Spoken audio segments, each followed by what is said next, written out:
আসসালামু আলাইকুম সকলকে মাগুরা ভিউয়ের পক্ষ থেকে শুভেচ্ছা এবং অভিনন্দন।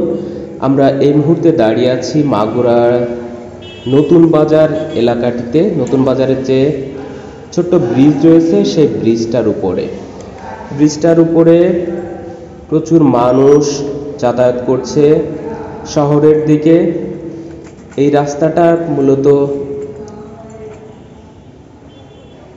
শ্রীপুর, টেঙ্গাখালী এবং মাগুরা শহরের ভেতরে লোক যাতায়াত করে, এক স্থান থেকে অন্য স্থানে যাতায়াত করে, তারই একটা চিত্র আমরা দেখতে পাচ্ছি। এই ব্রিজটার উপরে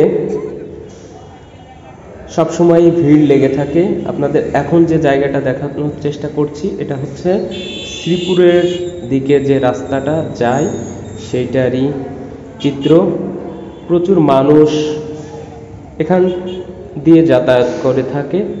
নিজ নান্দোয়ালি এবং নতুন বাজারের মানুষ যাতায়াত করে থাকে। আর এখন যে জায়গাটা দেখতে পাচ্ছেন এটা হচ্ছে টেঙ্গাখালীর রাস্তা। এই রাস্তাটা দিয়ে মানুষ টেঙ্গাখালীর রোডে বা টেঙ্গাখালীর দিকে যাতায়াত করে থাকে এবং এই সাইডে নিজ নান্দোয়ালি ডিউ হাই স্কুল এবং প্রাইমারি স্কুল রয়েছে, সেটারই একটা অংশ দেখানোর চেষ্টা করছি।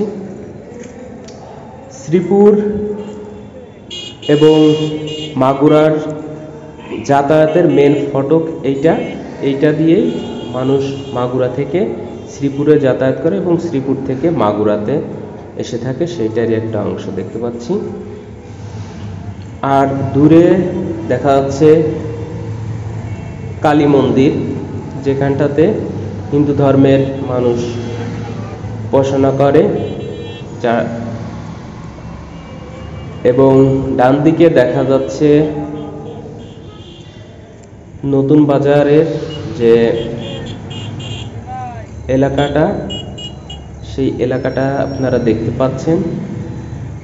এই জায়গাটায় বেশিরভাগ সময়ই অটো, সিএনজি, ভ্যান এবং রিক্সা এবং হেঁটে চলা মানুষজনই এখানটায় বেশি যাতায়াত করে থাকেন। এখানটাতে তেমন বাস, মাইক্রো বা বড় ধরনের গাড়ি, ট্রাক এগুলো যাতায়াত খুব একটা হয় না বলেই মনে হয় বা এরকমটাই জেনে থাকি। আমরা এই মুহূর্তে আপনাদের দেখানোর চেষ্টা করছি নদীর নিচের অংশটুকু একেবারেই পানি নেই, পলি মাটিতে নিচটা ছেয়ে গেছে, সেটারই একটা চিত্র আমরা দেখতে পেলাম।